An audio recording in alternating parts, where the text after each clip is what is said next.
मैं धन्यवाद करता हूँ परमेश्वर का इस सुंदर समय का जो परमेश्वर ने मुझे दिया है। मैं विशेष धन्यवाद करता हूँ प्रभु में मेरे भाई अनुपम डेविड, अपनी भाभी शबनम डेविड जी का, जिन्होंने ये मौका मुझे दिया कि मैं आपके समक्ष उपस्थित हो सकूं और हम सब परमेश्वर के वचन में चलकर कुछ सीखने वाले हों। आइए परमेश्वर के वचन में चलने से पूर्व अपनी आंखों को कुछ समय के लिए बंद करेंगे और परमेश्वर से पवित्र आत्मा के दान को मांगेंगे। आइए हम प्रार्थना करें। तमाम आशीषों के देने वाले परमेश्वर यीशु मसीह में हमारे बाप और खुदा, हम धन्यवाद करते हैं इस सुंदर अवसर के लिए जो कि आपने हमें दिखाया है। चाहते हैं प्रभु कि आपकी आशीष हमारी ओर से हो, आपका हाथ हमारे हाथ में हो और बड़े विश्वास से हम आपके साथ अपने जीवन में आगे बढ़ते रहें। जितने आराधकों को आपने चुना है उनको आशीषें लेने के लिए बारी बारी से लाएं प्रभु, जिससे कि वो अपनी आशीषें लेकर आपके साथ चलने वाले हों। सब कुछ मांग लेते हैं आपके प्रिय पुत्र यीशु मसीह के नाम से, सुने और ग्रहण करें, आमीन। माया जी मेरे साथ जुड़ रही हैं, आशीष परमेश्वर की आपके और आपके घराने को।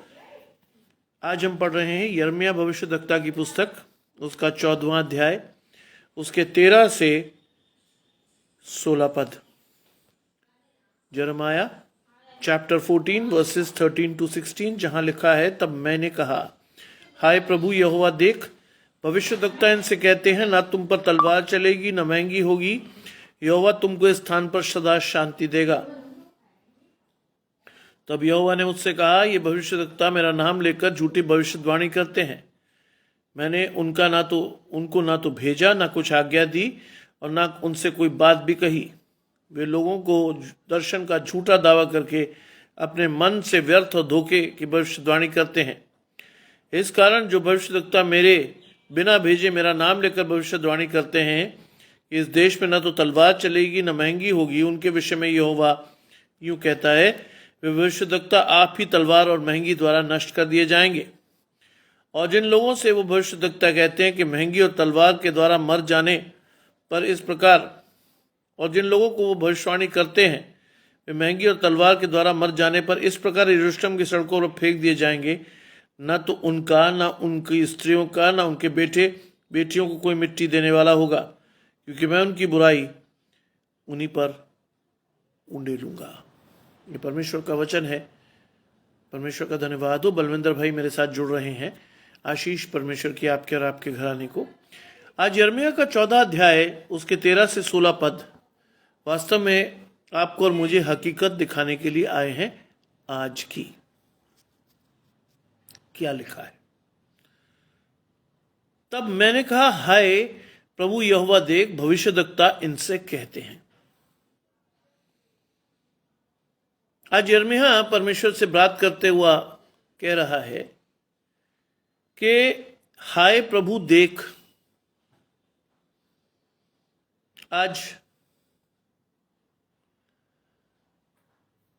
परमेश्वर को दिखाया जा रहा है कि हमारी वास्तविक स्थिति क्या है,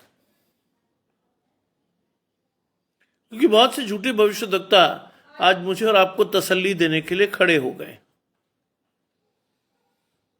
अगर आप नए नियम में जाएंगे तो नए नियम में लिखा है, अंत के समय में ऐसे भविष्यद्वक्ता आपके जीवन में आएंगे जो आपके लिए वचन का प्रचार करेंगे, लेकिन वो वचन का प्रचार आपके कानों की खुजली मिटाने के लिए होगा। वो वचन का प्रचार आपकी और मेरी आशीष देने के लिए नहीं होगा। आज जो भी उल्टे सीधे काम आप और मैं आज कर रहे हैं, आज बहुत से लोग उसको जस्टिफाई कर रहे हैं, परमेश्वर के वचन को तोड़ मरोड़ कर आपको और मुझे दिखा रहे हैं, सिखा रहे हैं। और इसीलिए आज आप देखेंगे कि ऐसे लोगों के पीछे उनके फॉलोअर्स की संख्या बहुत बड़ी है।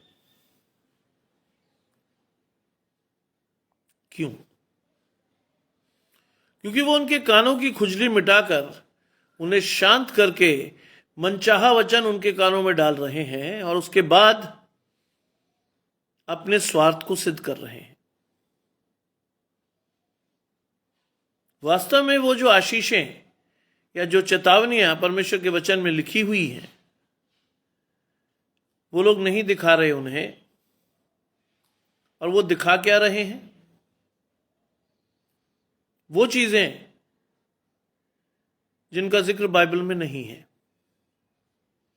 ऐसी आशीषें हैं जिसको लेकर कोई व्यक्ति परमेश्वर के पास पहुंचता ही नहीं। और इसीलिए यिर्मयाह भविष्यद्वक्ता लिखता है कि हाय प्रभु यहोवा देख, भविष्यद्वक्ता इनसे कहते हैं, क्या कहते हैं? ना तो तुम पर तलवार चलेगी, न महंगी होगी, यहोवा तुमको इस स्थान में सदा शांति देगा।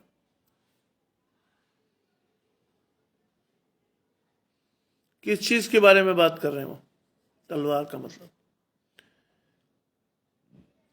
बाइबल में लिखा है मसीह जीवन में सताव का आना अवश्य है। सताव ये बात तय करेगा प्रभु के लोगों के बीच में कि कौन सा फल अच्छा है और कौन सा कच्चा, कौन सा फल परमेश्वर के साथ रहेगा और कौन सा फल टूटकर गिर के नष्ट हो जाएगा। रोहिणी जी जोड़ रही हैं। आशीष परमेश्वर की आपके और आपके घराने को। यिर्मयाह चैप्टर 14 वर्सेस 13 to 16। यिर्मयाह चैप्टर 14 वर्सेस 13 to 16। और यहां पर जो लिख रहा है वो कहता है ना तो तुम पर तलवार चलेगी, सताव नहीं आएगा।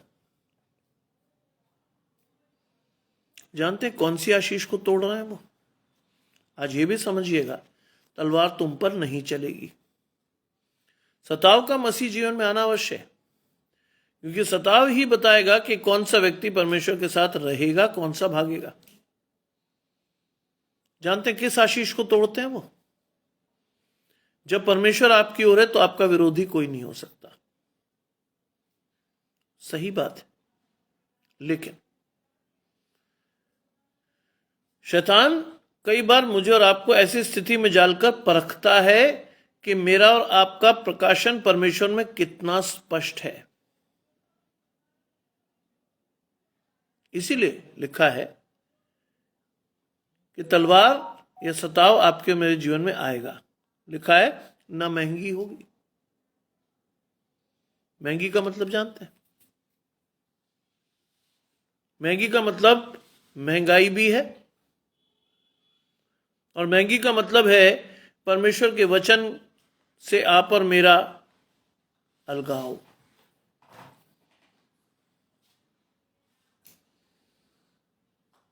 शैतान जब मुझे और आपको परखेगा, कोई बहुत बड़ी बात नहीं है। अय्यूब को भी शैतान ने परखा था, परख सकता है शैतान। तो ऐसी स्थिति में कई बार हमारे जीवन में बहुत सी आवश्यक चीजें हट जाती हैं। केवल उतना ही रह पाता है जिससे मैं और आप क्या करें, जीवित रह पाएं।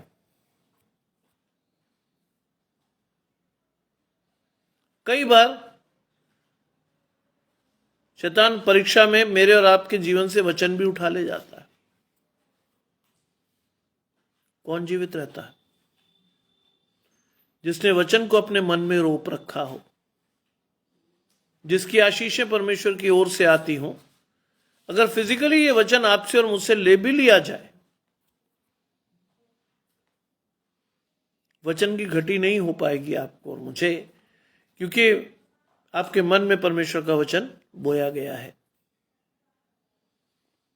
इसीलिए दिन में 2 बार मैं प्रचार करता हूं कि आप और मैं उस वचन को अपने हृदय में बोएं,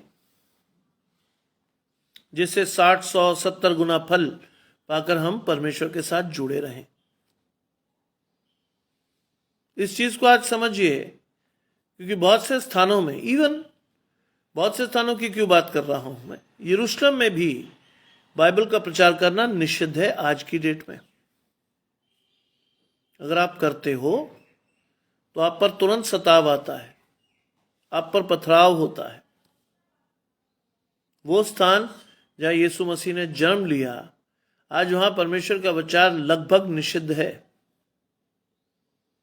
सोचिए क्या लिखा है, न तलवार चलेगी न महंगी होगी। इस स्थान पर परमेश्वर की यहोवा इस स्थान पर सदा के लिए तुम्हें क्या देगा? शांति। शांति देगा परमेश्वर। शांति की स्थिति नहीं आती। शांति की स्थिति इससे नहीं आती कि आपको और मुझे ये बात समझनी है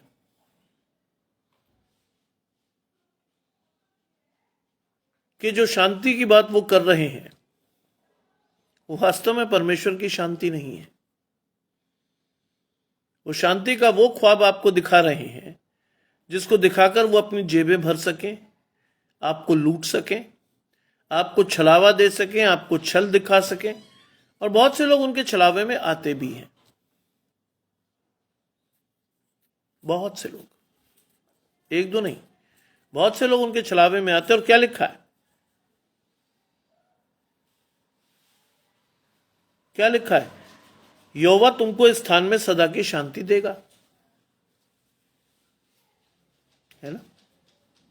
सदा की शांति।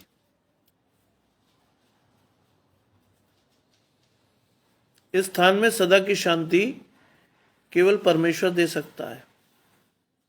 आप किसी झूठे तरीके से उस शांति को लाने की कोशिश करें और परमेश्वर का नाम लेकर करें तो दंड पाएंगे। बिल्कुल सही रोहिणी जी, धन्यवाद आपका। इससे ये बात ध्यान रखिएगा, आज इस सुंदर अवसर पे जो बेसिक चीज आपको और मुझे चाहिए वो है परमेश्वर की पवित्र आत्मा, जो मुझे इन लोगों की पहचान करने को बता सके, जो मुझे कह सके कि मेरी आशीषें परमेश्वर की ओर से है,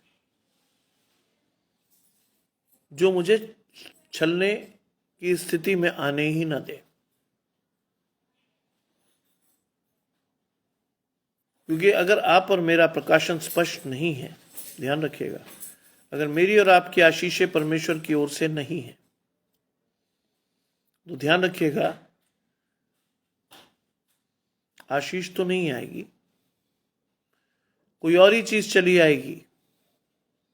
और इसीलिए आगे सुनिएगा क्या लिखा है। तब यहोवा ने मुझसे कहा, यानी यिर्मयाह से बोला, कि भविष्यद्वक्ता मेरा नाम लेकर झूठी भविष्यवाणी करते हैं। आज में भी कमोबेश वही स्थिति है जो हजारों वर्ष पूर्व थी, कि लोग ईश्वर के नाम से झूठी झूठी बातें फैला देते थे, सिर्फ इसलिए कि उनकी जेबें भर सके, इसलिए कि उनका व्यापार चल सके, इसलिए कि लोग चले जा सके। आज बहुत स्पष्ट रूप में परमेश्वर का वचन आपको और मुझे बताता है कि यहोवा ने मुझसे कहा कि भविष्यद्वक्ता मेरा नाम लेकर झूठी भविष्यवाणी करते हैं, मैंने ना तो इनको भेजा, मैंने ना तो इनको भेजा। एक बात ध्यान रखिएगा, आज बहुत से लोग बिना कॉलिंग के प्रचार कर रहे हैं, बहुत से लोग। क्यों? क्योंकि वो उनका मिशन नहीं है, वो उनका प्रोफेशन है। उनका मिशन नहीं है, वो प्रोफेशन है। आज परमेश्वर आपको और मुझे बता रहा है साफ तौर पर कि मैंने उनको ना तो भेजा ना ही कुछ आज्ञा दी। परमेश्वर ने नहीं भेजा ऐसे लोगों को, और ना ही कोई आज्ञा दी। आज्ञा कौन सी है इसको भी समझ लीजिएगा। यीशु मसीह के स्वर्गारोहण के समय में अंतिम आज्ञा क्या दी गई थी? आपको और मुझे अच्छे से पता है। जाओ, इस संसार में फैल जाओ और लोगों को मेरा वचन सुनाओ।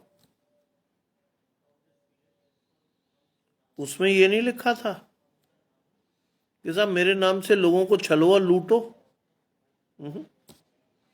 उसमें ये कभी नहीं लिखा था कि यार मेरे नाम से लोगों को सब्ज बाग दिखाओ, उल्टी सीधी आशीषें दो, जिसकी बाइबल में या परमेश्वर के पवित्र वचन में जिक्र नहीं है, और उस आशीष के द्वारा क्या हो, अपनी जेबें भरो। ये नहीं दिखाया गया था। इसलिए यहोवा आज कहता है, परमेश्वर आज आपको कहता है कि मैंने ना तो उनको भेजा ना कोई आज्ञा दी, ना उनसे कोई बात की। आज बहुत से लोग अपने दिमाग से प्रचार कर रहे हैं, बहुत से लोग, क्योंकि ना तो कॉलिंग है, ना परमेश्वर का वर्डिक्ट, और ना ही परमेश्वर की आत्मा उनसे बातचीत करती है। देखिए, परमेश्वर का आत्मा जब बात करता है तो गवाही अपने आप चल के आती है। जय कुमार की मम्मी ने लिखा कि मेरी गवाही है कि मेरा भाई अभी ठीक है।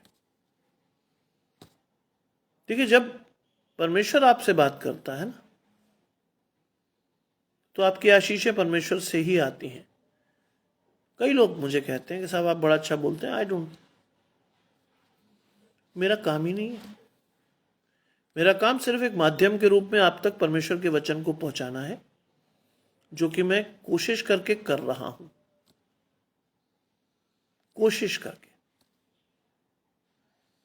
क्योंकि बाइबल में लिखा है कि क्या करो, प्रयत्न करने में आलसी ना हो।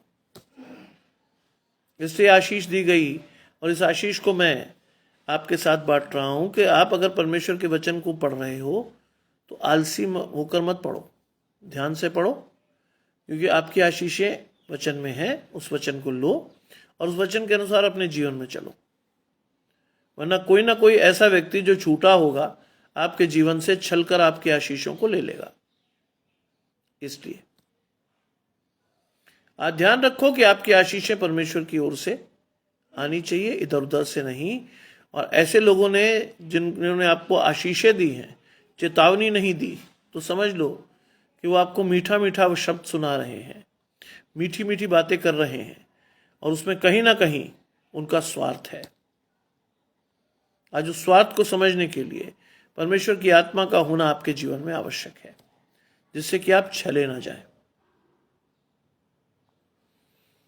लिखा है, वे तुम लोगों से दर्शन का झूठा दावा करके अपने मन से व्यर्थ और धोखे की भविष्यवाणी करते हैं। ईश्वर कह रहा है आपसे, परमेश्वर का वचन है ये कि वो क्या करते हैं, तुम लोगों से दर्शन का झूठा दावा करते हैं। बहुत लोग, आज कई लोग बड़ा जोरदार तरीके से प्रचार करते हुए कहते हैं मैंने परमेश्वर से बात की। मैं कभी क्लेम नहीं करता, मेरी स्थिति नहीं है कि मैं परमेश्वर से बात कर सकूं। जी, वेरी गुड। देखिए, जब भी आप विश्वास से प्रार्थना करो, देखिए आपको ये सीखना है, जब भी आप विश्वास से परमेश्वर के पास जाके प्रार्थना करोगे आपकी आशीष आएगी। उसमें ना मैं शामिल हूं और ना कोई दुनिया का आदमी, उसमें शामिल है आपका विश्वास और आपकी आशीष। ये लोग जब तक नहीं सीखेंगे, ऐसे ही लोग चलते रहेंगे, आपको और मुझे भी। सोचिए, आपकी आशीषों के लिए आप जिम्मेदार हैं। आपको विश्वास से परमेश्वर के वचन को पढ़ना है, आपको विश्वास से पवित्र आत्मा के दान को मानना है, और आपको अपनी आशीषों को देखना है। उसमें मेरा कोई रोल नहीं है। मेरा रोल केवल आपको सही बात सिखाकर चले जाना है। आगे उस चीज को आप कैसे सीखते हो, कैसे समझते हो, कैसे आपके जीवन में वो आशीष देती है, वो काम है आपका। अगर मैं वो काम भी करने लगूं तो मैं वास्तव में एक झूठा भविष्यद्वक्ता ठहरूंगा, जो कि मुझे जीवन भर में इस टाइटल, ये वाला टाइटल तो कभी नहीं चाहिए। मेरा काम जो करना है मैं करके जा रहा हूं। आपको सीखना है, आपको समझना है। आप जितना अच्छा सीखोगे उतनी बड़ी आशीष पाओगे, क्योंकि आपके विश्वास से आशीष आनी है और किसी के विश्वास से नहीं आनी है। और लिखा है, मैंने वे तुम लोगों से दर्शन का झूठा दावा करते हैं। बहुत लोग मिलेंगे आपको। आज तो इतने लोग आ गए हैं इस फील्ड में, क्योंकि रिलीजन को वो इंडस्ट्री की तरह ट्रीट करते हैं। परमेश्वर की आशीष नहीं बांट रहे वो। उनके लिए धर्म एक व्यवसाय है। जहां से आपकी जेब में से कितना पैसा निकलेगा, कैसे डराकर धमकाकर आपको वो चीजें कर लेंगे, इसके लिए आते हैं वो। मेरे पास रोज आते हैं कॉल कि ब्रदर हमारी ये समस्या है, प्रार्थना कर दीजिए। मैंने कहा अगर आप फोन पे हैं, फोन पे प्रार्थना किए देता हूं। और उसके बाद वो मुझसे अटक कर पूछते हैं, ब्रदर मैंने कहा क्या पूछना चाहते हैं आप, पूछिए तो सही, आपको कुछ देना तो नहीं है। मैंने कहा मुझे जो चाहिए होगा वो ईश्वर से लूंगा, आप कौन होगे, आप दे सकते हो मुझे कुछ। फिर बात खुलती है कि साहब फलानी जगह पर वो प्रार्थना कराने गए थे और वहां कहीं किसी ने उनसे 2,500 ले लिए, किसी ने 3, किसी ने कुछ, किसी ने कुछ। मैंने कहा बाइबल नहीं पढ़ी है आपने, बाइबल पढ़ी है। आशीषों से तो, आशीषों की अगर आप बात करोगे तो वो परमेश्वर की ओर से आनी है, आपकी भी मेरी भी। फिर उसमें आशीषों को बेचने की बात कहां से आई? आप मेरे पास आए, आपको नीड थी, परमेश्वर के लिए प्रार्थना आप चाहते थे, मैंने कर दी, मेरा काम खत्म। अब आप उस विश्वास से प्रार्थना को लोगे, अपने जीवन में आशीष को मांगोगे, तभी तो मिलेगी। मेरा रोल तो केवल आपको प्रार्थना करके आपके आशीषें दिखाकर खत्म। लेकिन जो लोग आज पैसा कमाने के लिए इस फील्ड में हैं, जानते हैं वो क्या करते हैं? वो आपको ऐसी ऐसी बातें बताएंगे लच्छेदार कि आपको लगेगा यार यही आदमी बहुत बढ़िया।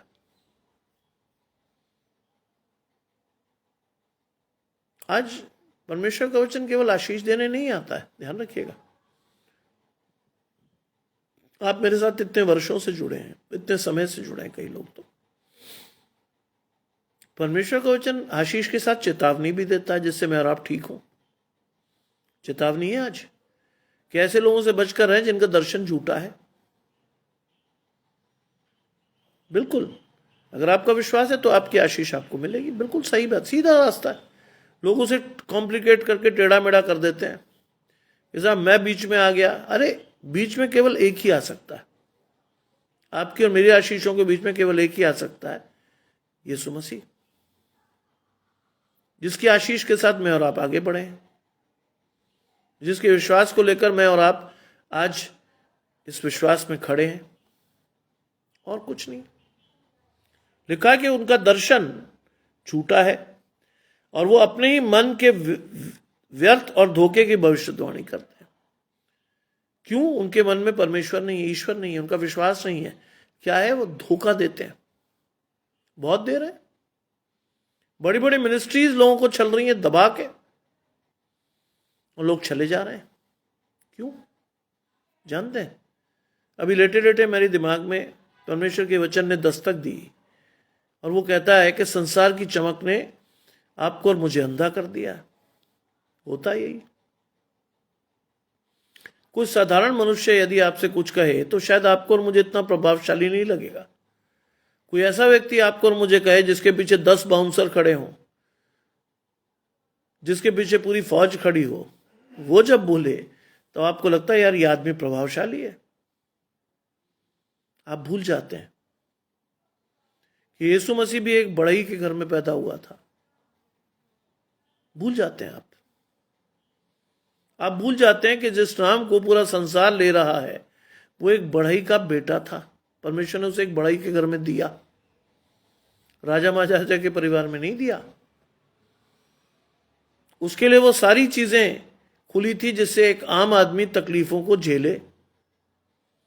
और उससे बड़ी बात, परमेश्वर ने 30 साल उसको इस चीज में रखा। 30 इयर्स एक आम आदमी के जीवन को जिया उसने। तब परमेश्वर ने कहा कि अब तू लोगों में क्या कर, अपनी मिनिस्ट्री को शुरू कर। तब एक आम व्यक्ति के जीवन में उसने अपने आशीषों को दिया। अगर ऐसा होता, आप ऐसे बड़े बड़े लोगों को देखते तो क्या होता है? आपके दिमाग में एक ही विचार आना चाहिए।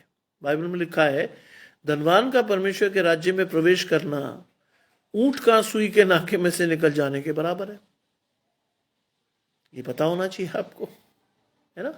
जैसे ऊंट का सुई के नाके से निकलना असंभव है, वैसे ही धनवान व्यक्ति का परमेश्वर के राज्य में प्रवेश करना असंभव है। साफ तौर पर लिखा है कि तुम परमेश्वर और धन दोनों की सेवा नहीं कर सकते। या तो तुम ईश्वर के साथ रहो या पैसा कमा लो, क्योंकि अगर तुम ईश्वर की ओर से आशीष पाओगे तो वो थोड़ी होगी। संसार में अगर आप लूट मार करके पैसे कमा लोगे तो बहुत ज्यादा होंगे। इसीलिए लोग दूसरा वाला रास्ता चुनते हैं, लूट मार करके पैसा कमा लेते हैं। लेकिन बाइबल को पढ़िए, उसमें बाइबल में बहुत अच्छा अच्छा लिखा है। बाइबल में बहुत हर चीज का विषय लिख रखा है। बाइबल में लिखा है कि अगर तुम ऐसे पैसे लाए तो क्या होगा, तुम ऐसी थैली में पैसा जोड़ोगे जो नीचे से फटी हुई है। आप देखेंगे बहुत सारे लोग पैसे अनाप शनाप कमाते हैं। पैसा कौन ले जाता है? डॉक्टर। पैसा कौन ले जाता है? बीमारी। पैसा कौन ले जाता है? इधर उधर के लोग। बचता तो है ही नहीं। क्यों लिखा परमेश्वर ने कि धर्मी जन का थोड़ा सा पैसा दुष्टों के बहुत धन से उत्तम है? क्यों लिखा? क्योंकि ये सच है। आज वो झूठे भविष्यद्वक्ता अपने मन के धोखे और झूठी भविष्यवाणी से क्या कर रहे हैं? छल रहे हैं आपको और मुझे, और हम छले जा रहे हैं। ये मत सोचिए, अरे भाई दोनों तरफ काम होता ना। अरे कोई छल रहा है तो दूसरी तरफ छलने के लिए खड़ा भी तो हो कोई। आज तो मेजोरिटी खड़ी है छलने के लिए, लाओ साहब हम तो तैयार हैं। क्यों? क्योंकि आप मेहनत नहीं कर सकते, परमेश्वर के वचन को नहीं पढ़ सकते। आज सब कुछ रेडीमेड चाहिए आपको। कोई आए, परमेश्वर का वचन आपको दे जाए, आप उसे देख लो, पढ़ने पर जहमत न उठा। आपको पढ़ना है, आपको सीखना है। अगर आप ही नहीं सीख पा रहे तो ये दुर्भाग्य की बात है आज, क्योंकि परमेश्वर का प्रकाशन तो खुलकर आ रहा है, परमेश्वर की आशीषें खुलकर आ रही हैं। अगर आपको नहीं दिखाई दे रही तो ये दुख की बात है। आज वो लिखा है 15वीं आयत कहती है, इस कारण जो भविष्यवक्ता मेरे बिना भेजे मेरा नाम लेकर भविष्यवाणी करते हैं। परमेश्वर चेतावनी दे रहा आज, जो बिना मेरे भेजे क्या करते हैं? भविष्यवाणी करते हैं। क्या होने वाला है उनका? इस देश में ना तो तलवार चलेगी न महंगी होगी, उनके विषय में यहोवा कहता है। आज बहुत से लोग आपको मीठा मीठा वचन सुनाते हैं, साहब ये भी हो जाएगा, वो भी हो जाएगा, चिंता मत करो। देखिए बिना विश्वास के कुछ नहीं होने वाला। आप करते रहिए हो ऐसे व्यक्तियों की सेवा, वो तो आपको लूटते रहेंगे लगातार। करते रहिए ऐसे व्यक्तियों की सेवा, उससे कोई लाभ होने वाला नहीं है। अगर आपको लाभ चाहिए, मेहनत कीजिए, परमेश्वर के वचन में जाकर पढ़िए आपके लिए लिखा क्या है। गलत रास्ते पर मत जाइए, बहुत लोग चले जाते हैं, मत जाइए। आज ये चेतावनी भरा वचन मैं इसलिए लाया कि आपको सही रास्ता दिखा सकूं, बस। आप गलत रास्ते पे ना खड़े हो। बहुत लोग खड़े हैं आज। आप क्या सोचते हैं मुझे फोन्स नहीं आते? खूब आते हैं। एक आदमी तो बहुत चिढ़ के लिखा था मेरे मैसेंजर पे, अरे सर आपसे मिल रहे होते तो बड़ा अच्छा ही रहता। क्या हो गया? कहते साहब मैंने फलानी फलानी मिनिस्ट्री में पैसे दिए हैं, अभी तक प्रार्थना भी नहीं हुई। मैंने कहा चले क्यों गए? चले गए ना तुम। बाइबल में लिखा है परमेश्वर की आशीषें हमेशा मुफ्त है, विश्वास से उसको लिया जा सकता है। मुफ्त है परमेश्वर की आशीषें, बाइबल कहती, मैं नहीं कह रहा आपसे ये बात। बाइबल में लिखा है तुम्हें विश्वास से उन आशीषों को लेना है। परमेश्वर ने आशीषें दे रखी है, लेने के लिए अगर आप खड़े नहीं हो तो ये आपकी और मेरी गलती है, परमेश्वर की बिल्कुल नहीं है।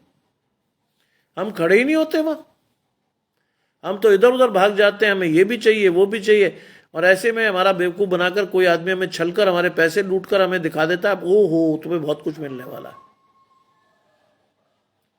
सीधा वचन है परमेश्वर का। मैंने तुम्हें अपने बेटे के लहू से धोया, तुम्हें पवित्र किया, तुम्हें अनंत जीवन की आशीष दी, लेकिन अगर आप वो आशीष नहीं ले रहे हो तो ये आपकी गलती है, परमेश्वर की तो बिल्कुल नहीं। बाइबल में साफ साफ लिखा, पढ़िए तो। क्योंकि बाइबल में लिखा सुनने से सीखना आता है और सीखने से आप परमेश्वर के वचन को जानते हो। यही तो लिखा है। उनके विषय में यहोवा यूं कहता है कि भविष्यद्वक्ता आप ही तलवार और महंगी के द्वारा नष्ट होंगे, आप ही मरेंगे, वो आप ही मरेंगे। आप देखते ना किसा फलाना आदमी गया, एक्सीडेंट हुआ, परिवार समेत खत्म। यह है परमेश्वर की तलवार। एक्सीडेंट हुआ, खत्म, नाम लेवा तक नहीं बचते कई परिवारों के। देखिए, अगर आप बेवकूफ बना रहे हैं, इंसान तो बन जाएगा लेकिन परमेश्वर कभी नहीं बनेगा। बाइबल में लिखा है वो जब देखता है तो वो आपकी शक्ल नहीं देखता, आपके वस्त्र नहीं देखता, आपकी लंबाई चौड़ाई नहीं देखता। क्या देखता है वो देखता है आपका मन। वो देखता है कितनी शिद्दत से आप परमेश्वर के पास जाकर अपनी आशीषों को ढूंढते हो। वो नहीं देखता आपकी शक्ल सूरत अच्छी है, आप कपड़े अच्छे पहने हो कि फटे पहने हो कि क्या है क्या नहीं है। वो देखता है आपका विश्वास क्या है, कैसे मांग रहे हो आप। और अगर ऐसी गलत जगह पर आप अपनी आशीषों को ढूंढ रहे हो तो जानते हैं उनका हर्ष लिखा हुआ है। बाइबल में एक जगह और लिखा है कि विनाश उनके दरवाजे पे खड़ा होता है। ऐसे लोगों के विनाश, विकास नहीं, विनाश दरवाजे पे खड़ा होता है। वो बेवकूफियां करते जाते हैं, परमेश्वर को क्रोध दिलाते जाते हैं और एक स्टेज के बाद परमेश्वर एक ही झटके में खत्म करता है। लिखा है कि वो भविष्यवक्ता आप ही तलवार और महंगी के द्वारा नष्ट कर दिए जाएंगे। हाथ नहीं होगा परमेश्वर का। उस समय यह भी नहीं पता चलेगा कि कैसे मरा। भजन संहिता में लिखा है कि निश्चय परमेश्वर उन्हें फिसलने स्थानों पर रखता है कि वो गिराकर सत्यानाश कर दिए जाएं। आपको लगता है कि जो पैसा आप कमा रहे हो वो आपके किसी काम आएगा? कभी नहीं। क्या आप सोचते हो कि मेरे जीवन में लोग आके ऐसे काम नहीं करते? मुझे भी तरह तरह के लालच दिए जाते हैं, ऐसा कर दीजिए सर, इतने पैसे मिलेंगे। मुझे मालूम है एक भी गलत पैसा आपके घर में गया, आपको भले ही कुछ ना हो, लेकिन होगा किसको? आपकी संतान को। क्योंकि वो जो दुख आप झेलोगे वो इतना बड़ा होगा कि ना तो आप मरते मर सकोगे ना जीते जी सकोगे। बहुत बेसिक चीज बता रहा हूं मैं आपको। कई बार हम गलत तरीके से पैसे उठा लाते हैं कहीं से भी कि साहब मौका मिला, मैंने बस हाथ मारा, हो गया। ध्यान रखिए, दुनिया में आपको कोई ना देखे, ईश्वर तो देख ही रहा ना। और ईश्वर इस बात पे बाइबल में लिखा है कि जो तुम गुप्त में कराए हो, एक स्टेज पर उनकी चर्चा खुले में होगी, और होती है। आज आप देखते ना बड़े बड़े स्कैंडल्स खुलते हैं, नेता जो कमरों में गलत काम कराते हैं, दुनिया में चर्चे हैं आज। बाइबल की कोई बात छूटी नहीं है। इसलिए हमेशा ध्यान रखिएगा। बाइबल में एक वर्ड लिखा है, मुझे बहुत अच्छा लगता है, चौकस रहिए। चौकस रहिए। कोई गलत काम आपके जीवन से कभी नहीं होना पाया। कई लोग गालियां देने में बहुत मजा लेते हैं, उन्हें पता ही नहीं होता क्या करे जा रहे हैं, पता ही नहीं होता। एक स्टेज में वो अभ्यस्त हो जाते हैं और गालियां मुंह से निकलती चली जाती हैं। बाइबल में लिखा है न्याय के दिन क्या जवाब दोगे? क्यों बोले तुमने गालियां? लोग कहते जाते हैं। कई लोग इतने क्रोधी होते हैं कि कुछ भी उठाया किसी के सिर पे दे मारा। बाइबल में साफ लिखा है तुम्हें न्याय के दिन उसका जवाब देना पड़ेगा कि तुमने क्यों कराई है। इस आशीष को अपने जीवन में लीजिए, इस आशीष के अनुसार अपने जीवन में चलिए। लिखा है कि वो तलवार और महंगी द्वारा नष्ट किए जाएंगे, और जिन लोगों में वे भविष्यवाणी करते हैं वे महंगी और तलवार द्वारा मर जाएंगे। वही नहीं मरेंगे। आप और मैं भी लाइन में है उसमें, क्योंकि आपने क्या किया, ध्यान रखिएगा, ये चीज समझिए।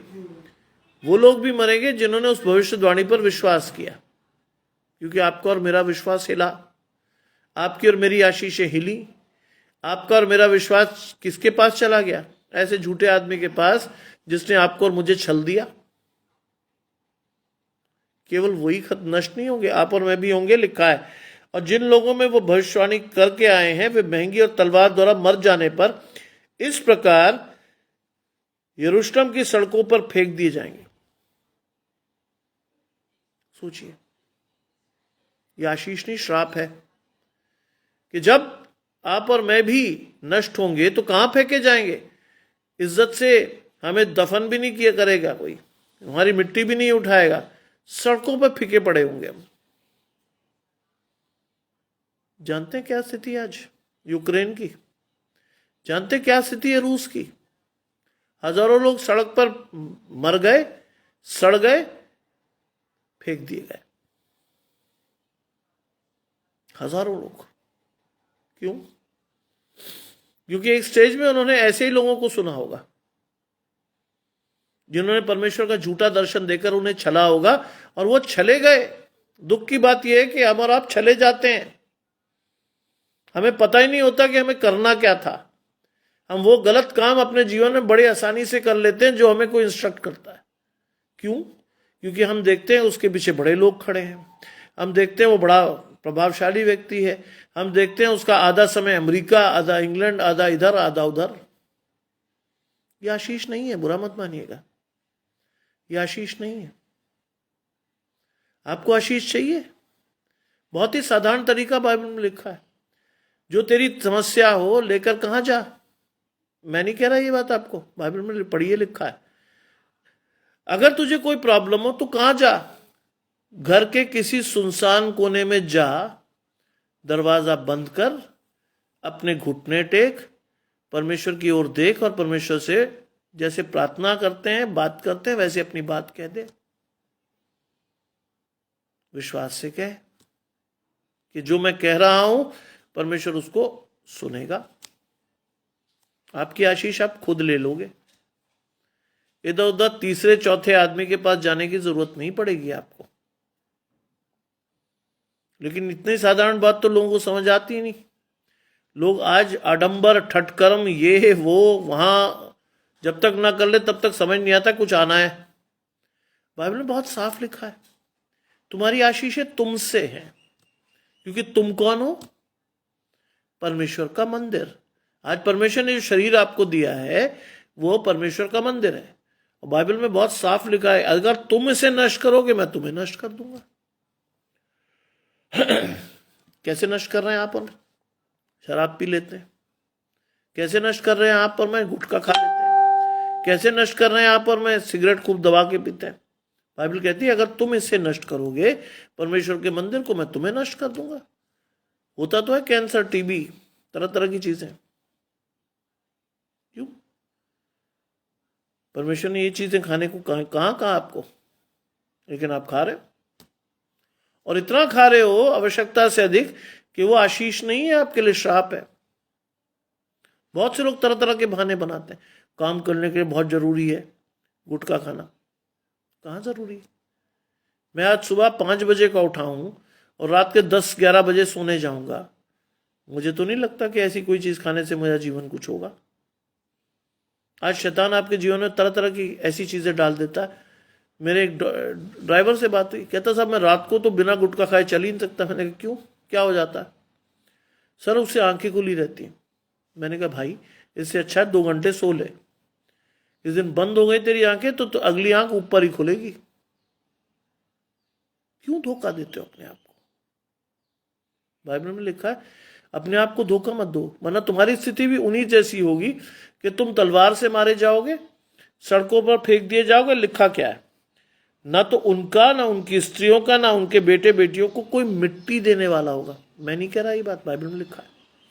मिट्टी देने वाला भी नहीं होगा कोई। जानिए इस बात को, जानिए इस बात को। बाइबल में लिखा, मैं आपको कोई ऐसी बात नहीं बता रहा जो मेरी ओर से हो ना। इतनी क्षमता नहीं है मेरी कि मैं आपसे कहूं कि मैंने ईश्वर से बात की। नो, मेरी क्षमता ही नहीं है। प्रकाशन जो आता है परमेश्वर के वचन का आता है। जो मुझे कहना होता है इसमें लिखा होता है, मैं आपको बता देता हूं। इससे ऊपर नहीं। इससे ऊपर का काम आपका है, आपके विश्वास का है। उस विश्वास के अनुसार आपको परमेश्वर से जाना है, प्रार्थना करनी है, अपनी आशीष को लेना।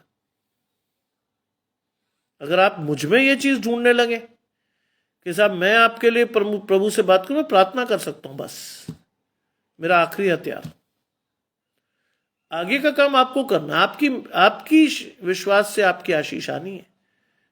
आज ये लोग कहते हुए बहुत डरते हैं क्योंकि उन्हें लगता है कि हमारे पैसे चले जाएंगे, इससे वो ये क्लेम करते हैं मैं प्रार्थना करूंगा, मैं आपको आशीष दिलवाऊंगा।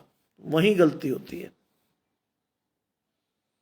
आशीष आप किसी को दिलवा नहीं सकते हैं, ध्यान रखिएगा। प्रार्थना जरूर करिए, अगर आपके पास कोई आता है कि भाई मेरी ये समस्या है, भाई इसके लिए प्रार्थना कर दीजिए, वो जरूर करिए, उसमें कोई गलती नहीं है। लेकिन ये कभी क्लेम मत करिए किसी को जाकर कि तेरी आशीष मैं तुझे दिलवा दूंगा, वहीं आप अपराध करोगे, कभी नहीं करना। आप कहो कि प्रभु के साथ मैं आपके साथ प्रार्थना कर लूंगा भाई, लेकिन विश्वास के द्वारा आशीष तो आपको लेनी है।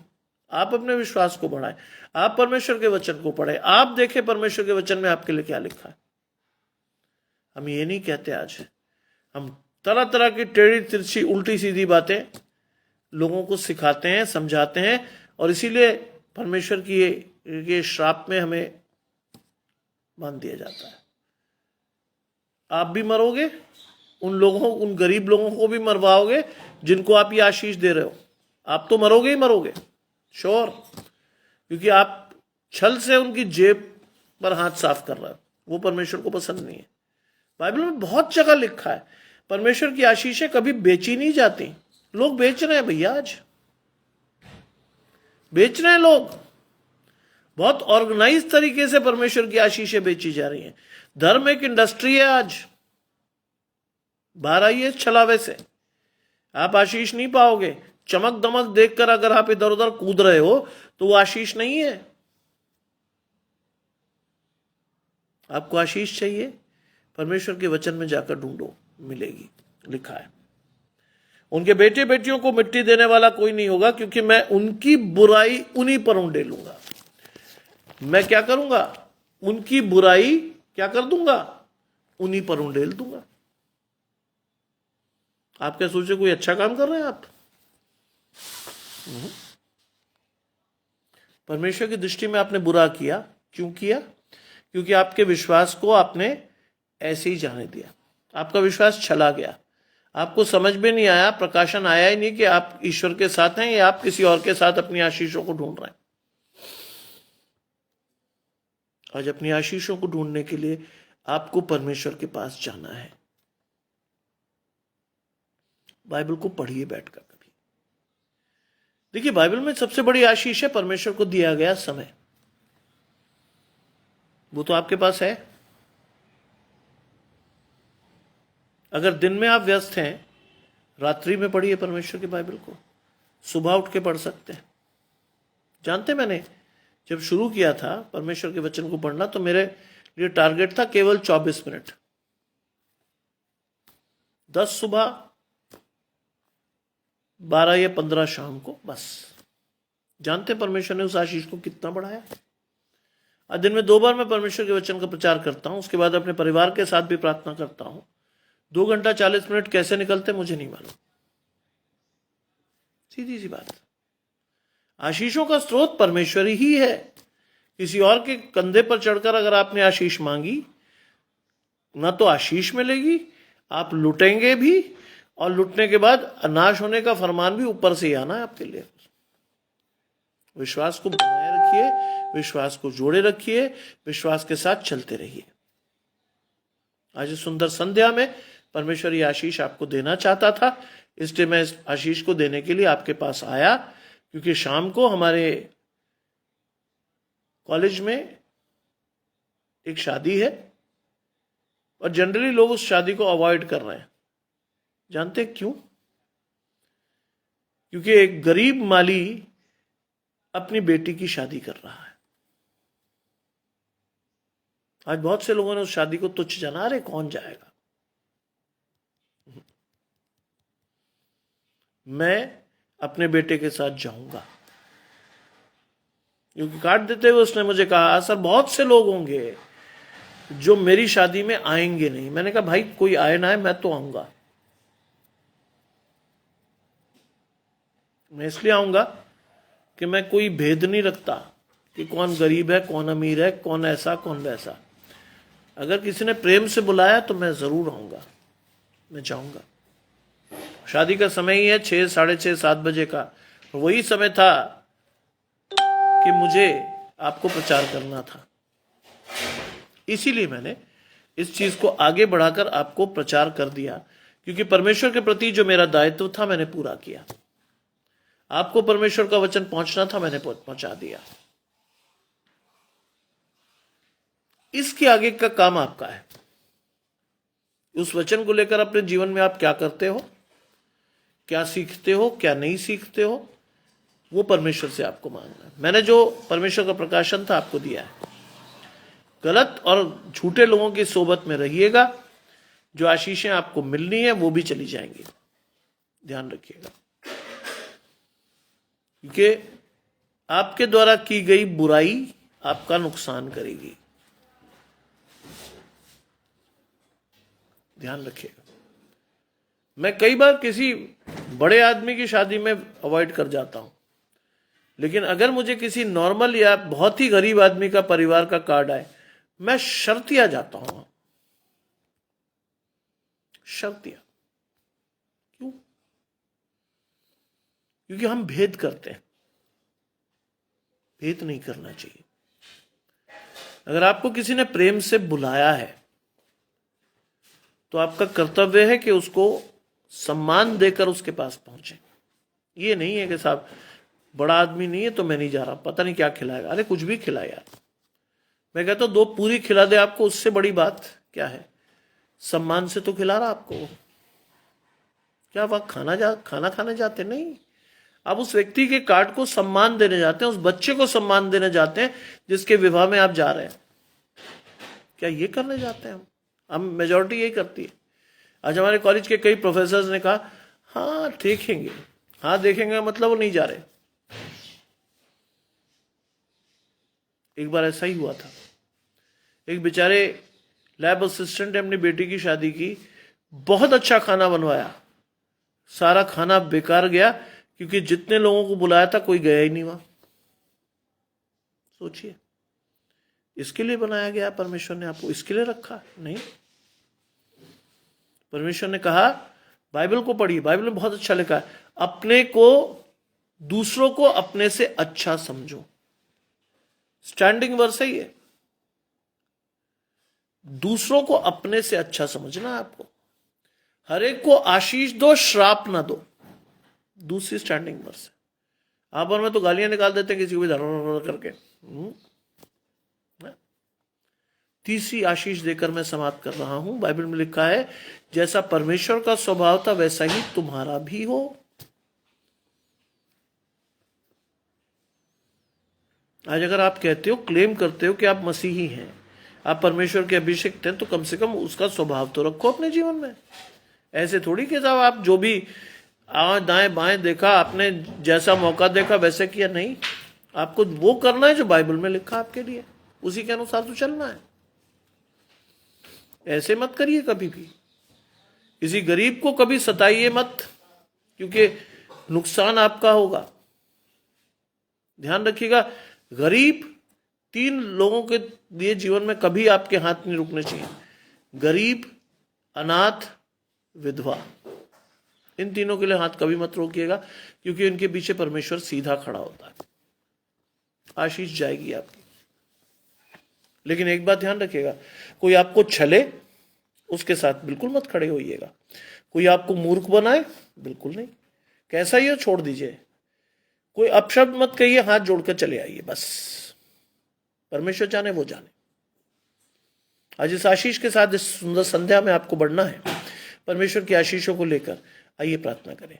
तमाम आशीषों के लेने वाले परमेश्वर यीशु मसीह में हमारे बाप और खुदा, हम विश्वास रखते हैं प्रभु कि आपका वचन हमसे बोलता बातचीत करता है। आज प्रभु हमें चौकस रखें, जिससे कि ऐसे लोग हमारे जीवन में कभी प्रवेश न करें जो हमारी आशीषों को छीन ले जाएं, जो हमसे छल कर हमारे पैसे को, हमारे खून पसीने की कमाई को लूट ले जाए।